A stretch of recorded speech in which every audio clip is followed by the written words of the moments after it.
আসসালামু আলাইকুম। আজকে আমাদের আলোচনা বিষয় হচ্ছে কোয়ান্টিটি ডিসকাউন্ট মডেল।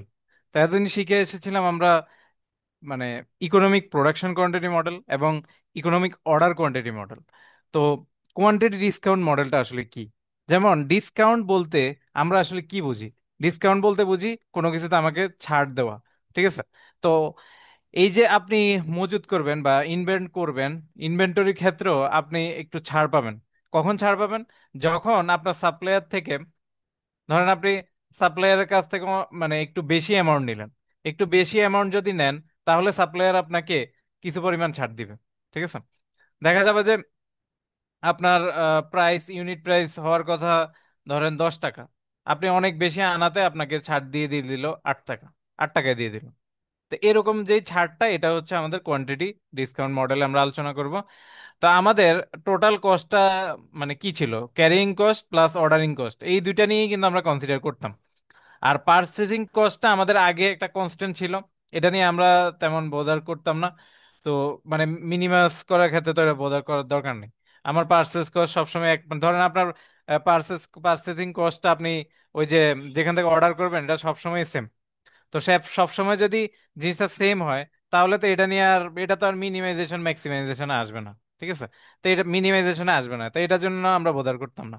কিন্তু এখন যখনই ছাড় দেওয়া হবে, এই যে আপনি কিউটা যখন বাড়বে কমবে, তো সেক্ষেত্রে কি হবে?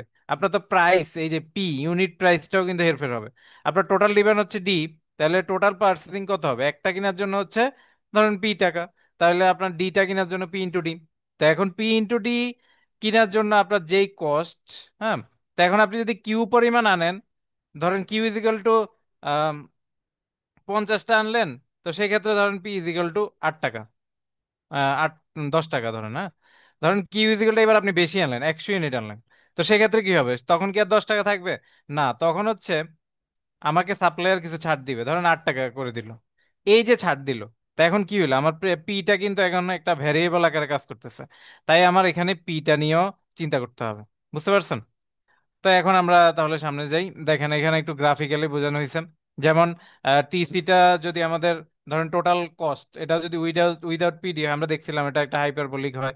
হাইপারবোলিক হয়, ওই যে দুইটা গ্রাফের যোগফল আসে, দেখছিলেন আপনারা। তো এটা এরকম হয়। তো এখন আর আমাদের যে পিডি, পি ইন্টু ডি, এটা তো হচ্ছে আমরা কি পাবো? দেখেন পি ইন্টু ডি আমাদের হচ্ছে, যেহেতু এটা কস্ট ভার্সেস কোয়ান্টিটি, তো কোয়ান্টিটি আপনার যাই হোক, ডিমান্ড তো একটাই থাকবে। ডিমান্ড একটাই থাকবে, আর প্রাইস ধরেন যত কিনেন, তাহলে পিডি, তাহলে এটা একটা কনস্ট্যান্ট টার্ম আসবে। মানে টোটাল ডিমান্ড তো সবসময় সেম। আর আপনার একটা, ধরেন আপনি কিউ ইজিক্যাল টু 50টা করে আনতেছেন, পুরা ঘটনায় 50টা করে আনতেছেন, মানে পুরা ডি পরিমাণ ধরেন ফুলফিল করার জন্য। তো তখন আপনাকে 10 টাকা দিল। তো মানে 10 টাকা আপনার অর্ডারিং কস্ট। তো এটা মানে ইউনিট প্রাইস, মানে পার্চেসিং ইউনিট প্রাইস। তো এখন দেখেন ডিপি কিন্তু সবসময় আমাদের মানে এটা কনস্ট্যান্ট হবে। তো এই জন্য এটা হচ্ছে আপনার এই যে কোয়ান্টিটি, যে এক্স অক্ষ যেটা, এটা হচ্ছে আপনার প্যারালাল। আর এটা তো আমরা বুঝলাম একটু আগে। তো এখন এই দুইটা যদি যোগ করি, তাহলে এটা গ্রাফটা আসে এরকম, মানে উইথ পিডি। ঠিক আছে? মানে এটার গ্রাফটা হয় এটা। ঠিক আছে? তো এখন আমরা পরবর্তীতে দেখি। দেখেন এখানে কিছু সিনারিও দিছে, যেমন কোয়ান্টিটি এদিকে আর এদিকে হচ্ছে কস্ট। তো কোয়ান্টিটি আপনি কি 45টার নিচে যদি আনেন, 45টার নিচে করে যদি আনেন, তাহলে আপনার যে পিটা মানে পার্চেসিং প্রাইসটা, এটা পড়বে হচ্ছে আপনার $2। ঠিক আছে? এটা পড়বে $2। তাহলে কি হবে? গ্রাফটা ধরেন এখানে কোথাও একটা। ঠিক আছে? এদিক তো কস্ট, তো পি ইন্টু ডি হচ্ছে আমাদের টোটাল কস্ট। আর যদি 45 থেকে 70-এর মধ্যে পড়ে, তাহলে হচ্ছে আপনার পিডিটা এখানে, মানে 1.70, এখান থেকে একটু নিচে। আর যদি 70 থেকে বেশি কিনা, মানে অনেক বেশি, মানে আপাত দৃষ্টিতে অনেক বেশি, তো তাহলে এখানে কি হবে? এই যে এটা হচ্ছে 1.40, আপনি অনেক ছাড় পাচ্ছেন। এই যে এখানে ছিল আপনার $2, কিন্তু এখানে হয়ে যাচ্ছে আপনার 1.40 ডলার, মানে $0.6 আপনি ছাড় পাচ্ছেন। এর আগে কিনলে হচ্ছে আপনি $0.3 ছাড় পাচ্ছেন।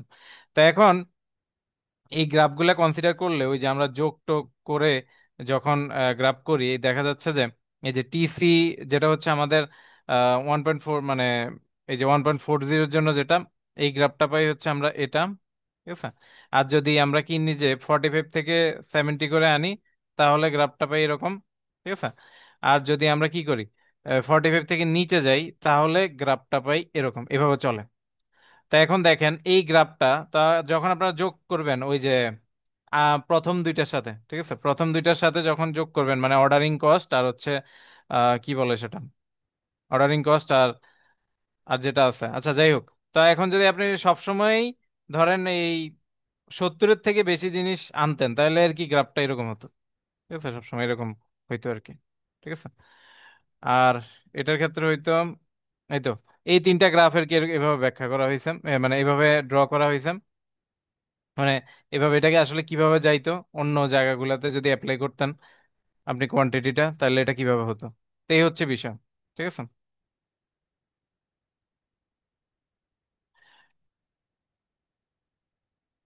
ওকে, তো 70-এ, আচ্ছা, তো তাহলে আমরা হচ্ছে এবার পরবর্তী ইয়াতে যাই।